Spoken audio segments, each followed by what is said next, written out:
આજે સ્વામી મલાવીનો દિવસ છે. મલાવી દેશના બધા હરિભક્તો સવારથી આપનો લાભ લેવા માટે અહીંયા પધાર્યા છે અને એ બધા હરિભક્તોએ કાર્યક્રમ રજૂ કર્યાનું નામ હતું દેશ નાનો દયા મોટી. કારણ કે મલાવી દેશ બહુ ટચુકડો છે, પરંતુ યોગી બાપા એકવાર પધાર્યા, પ્રમુખ સ્વામી મહારાજ પણ ત્યાં 4 વાર પધાર્યા, આપ એકવાર યોગી બાપા સાથે પધાર્યા, આપ એકવાર પ્રમુખ સ્વામી મહારાજ સાથે પધાર્યા અને 2009માં પણ આપ સ્વતંત્ર મંડળ લઈને ત્યાં પધારેલા. તો આ રીતે ઘણો લાભ આવા નાના દેશને આપે આપ્યો છે. એને લીધે અત્યારે 3 મંદિરો એ ત્યાં નવેસરથી નિર્માણ પામી રહ્યા છે. તો બાપા, આ બધા હરિભક્તો વતી જે આપની આગળ પ્રશ્ન આવ્યા છે રજૂ કરીએ છીએ. તો હરિભક્તો સ્વામી પૂછાવે છે કે મલાવીમાં અત્યારે આ મંદિરોના કામ ચાલુ છે, તો અમારો સમુદાય બહુ નાનો છે અને મંદિરો 3 મોટા છે, તેમ છતાંય અમે શું કરીએ તો આ મંદિરના કામ ઝડપથી અને નિર્વિઘ્ને પૂરા થઈ જાય? એક તો બધા સંપીને કાર્ય કરે તો ઝડપથી થાય. સંપથી કાર્ય ઝડપથી થશે એ સ્વામીએ જણાવ્યું. બાપા બધાના દેશકાળ પણ સારા એવી દ્રષ્ટિ કર્યો એટલે બધા સેવા કરી શકે પાછા.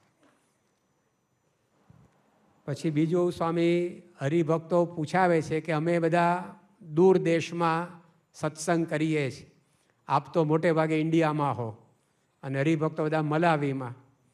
તો હરિભક્તો પૂછે છે કે અમે ત્યાં સભા ભરીએ, પૂજાપાઠ કરીએ, એકાદશી કરીએ, આ બધી સેવા ભક્તિ કરીએ, એ આપને પહોંચે છે કે નથી પહોંચતી? પહોંચે છે. તો સ્વામીશ્રી આપણી બધી જ ભક્તિ દૂર રહ્યા થતાં પણ સ્વીકારો છો આપ બાપા અને દરેકને એવું સુખ આપો છો.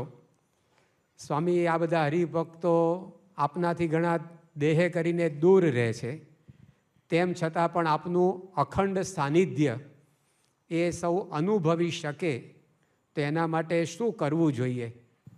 જો એક તો સમસુરત ભાવ રાખીને ક્રિયા કરી, ભક્તિ કરવી. એ કેમ કે મહારાજ નિયમ દ્વારા અખંડ આપણી ભેગા રહે છે. તમે પાસે છો કે દૂર છો એનો કોઈ મતલબ નથી, પણ જે નિયમ પાળે તો મહારાજ સમીપે જ છે. સ્વામીશ્રીએ જણાવ્યું કે આપણે નિયમ રાખીએ તો મલાવીમાં જ સ્વામીશ્રી આપણી સાથે છે એવો અનુભવ આપણને ચોક્કસ થશે.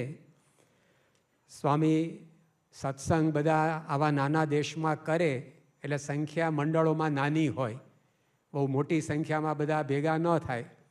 અને જ્યારે આવું નાનું મંડળ હોય ત્યારે સત્સંગ કરવાનો ઉત્સાહ ઓછો થઈ જાય.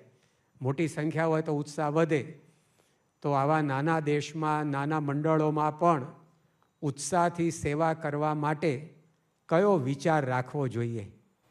બસ એક તો પ્રાપ્તિનો વિચાર, કેવા ભગવાન મળ્યા છે, ના ભૂતો ન ભવિષ્યથી. કોઈ દિવસ આવા ભગવાન મળવાના નહોતા પણ મળ્યા. એ એમની કૃપા, એ કૃપા કરીને આ બ્રહ્માંડમાં પધાર્યા અને આપણા જેવું બધી લીલા કરી. તો હવે આપણી ફરજ છે કે આપણે સત્સંગ ધડ કરીને રાખજો.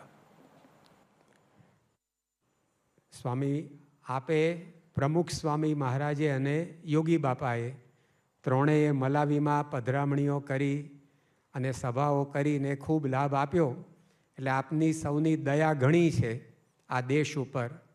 તો એ દયા સતત હરિભક્તો ઉપર વધતી જ જાય, આપની કૃપા વધતી જ જાય, એના માટે શું કરવું જોઈએ? બસ નિયમ ધર્મ પાલન કરવું અને એ જ કરવાનું છે. એ કરીએ તો ભગવાન રાજી થાય અને ભગવાન આપણને જેવું છે એવું લાભ આપે.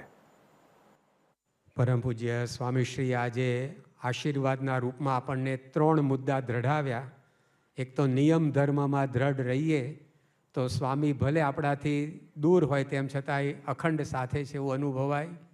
બીજી વાત બાપાએ કરી કે આપણે સમસુરત ભાવ રાખીશું તો 3 મંદિરો નિર્વિઘ્ન અને ઝડપથી પૂરા થઈ જશે. અને ત્રીજી વાત કરી કે પ્રાપ્તિનો વિચાર રાખીશું તો ગમે તેટલી નાની સંખ્યા હોય તો પણ કાયમ ઉત્સાહ રહેશે. તો બાપા 3 વાત સૌના જીવનમાં દ્રઢ થાય એ આપના ચરણોમાં પ્રાર્થના. શ્રી સ્વામિનારાયણ ભગવાનની જય.